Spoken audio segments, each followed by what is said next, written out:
There was a lawyer once. His name was Francis Scott Key. He penned a song that I'm sure you're aware of. You've seen it. It's in most hymnals throughout our churches. It's called the national anthem. It is our song as an American.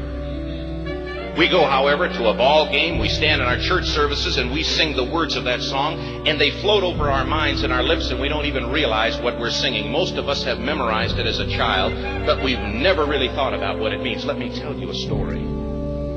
Francis Scott Key was a lawyer in Baltimore. The colonies were engaged in vicious conflict with the mother country, Britain. Because of this conflict and the protractedness of it, they had accumulated prisoners on both sides. The American colonies had prisoners and the British had prisoners. And the American government initiated a move. They went to the British and they said, let us negotiate for the release of these prisoners. They said, we want to send a man out to discuss this with you. They were holding the American prisoners in boats about 1,000 yards offshore. And they said, we want to send a man by the name of Francis Scott Key. He will come out and negotiate to see if we can make a mutual exchange. On the appointed day, in a rowboat, he went out to this boat and he negotiated with the British officials.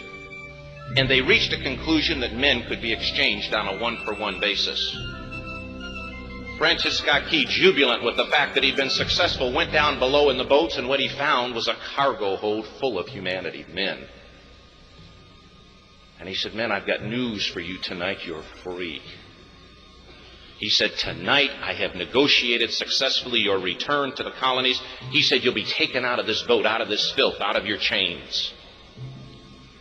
As he went back up on board to arrange for their passage to the shore, the admiral came and he said, we have a slight problem. He said, we will still honor our commitment to release these men, but it'll be merely academic after tonight. It won't matter. And Francis Scott Key said, what do you mean? He said, well, Mr. Key, he said, tonight we have laid an ultimatum upon the colonies. Your people will either capitulate and lay down the colors of that flag that you think so much of, or you see that fort right over there, Fort Henry? He said, we're going to remove it from the face of the earth. He said, how are you going to do that?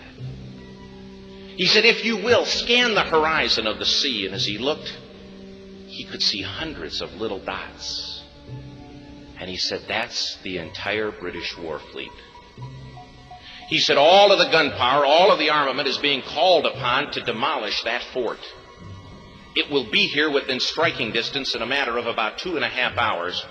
He said, the war is over. These men would be free anyway. He said, you can't shell that fort. He said, that's a large fort. He said, it's full of women and children. He says, it's predominantly not a military fort. He said, don't worry about it. They said, we've left them a way out. And he said, what's that? He said, do you see that flag way up on the rampart? He said, we have told them that if they will lower that flag, the shelling will stop immediately. And we'll know that they've surrendered, and you'll now be under British rule. Francis Scott Key went down below and told the men what was about to happen. And they said, how many ships? He said, hundreds. The ships got closer. Francis Scott Key went back up on top and he said, men, I'll shout down to you what's going on as we watch. As twilight began to fall, and as the haze hung over the ocean as it does at sunset, suddenly the British war fleet unleashed. He says the sound was deafening. There were so many guns that there were no reliefs. He said it was absolutely impossible to talk or hear. He said suddenly the sky, although dark, was suddenly lit. And he says from down below, all he could hear the men, the prisoners, saying was, tell us where the flag is. What have they done with the flag? Is the flag still flying over the rampart? Tell us. 1 hour, 2 hours, 3 hours into the shelling, every time the bomb would explode and it would be close to the flag, they could see the flag in the illuminated red glare of that bomb. And Francis Scott Key would report down to the men below, it's still up. It's not down. The admiral came and he said, "Your people are insane." He said, "What's the matter with them?" He said, "Don't they understand this is an impossible situation?" Francis Scott Key said he remembered what George Washington had said. He said, "The thing that sets the American Christian apart from all other people in the world is he will die on his feet before he'll live on his knees." The admiral said, "We have now instructed all of the guns to focus on the rampart to take that flag down." He said, "We don't understand something. Our reconnaissance tells us that that flag has been hit directly again and again and again, and yet it's still flying. We don't understand that." But he said, "Now we're about to bring every gun for the next 3 hours to bear on that point." Francis Scott Key said the barrage was unmerciful.